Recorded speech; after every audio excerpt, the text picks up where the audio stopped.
Noi speriamo insieme agli albergatori, facciamo che il Redentore possa essere una fase nuova e quindi questa festa possa portare un nuovo tipo di occupazione sul territorio. Rilanciare in Veneto nell'immediato una fetta del turismo anche internazionale, puntando su una delle feste storiche di Venezia, il Redentore, e non a caso, visto che si celebra la fine di un'altra epidemia, quella della peste del 1500. La volontà è che ora come allora la festa sia prodroma di un nuovo inizio, a cominciare dal popolo dei 50.000 lavoratori occupati nel settore turistico a Venezia.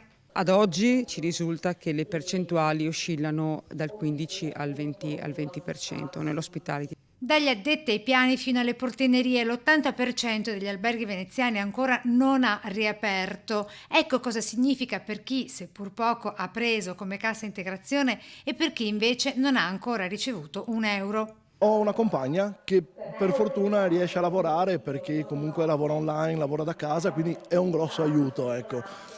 Fossi stato da solo, credo che avrei dovuto fare come altri colleghi che hanno chiuso casa e sono tornati a casa dei genitori. È brutto da dire, però è successo. Il convegno sul rilancio del turismo è indetto in uno dei luoghi storici del lavoro, il petrolchimico di Porto Marghera. Ricordiamoci, non è un'industria turistica che è basata solamente su quel comparto, ma ci sono anche i negozi collegati, i pubblici esercizi, le persone che fanno le pulizie negli alberghi, quindi sono un numero di lavoratori enorme. È ovvio che tutta questa economia monocentrica, basata solamente ed unicamente sul turismo, va rivista, va definito un modello che sia sostenibile.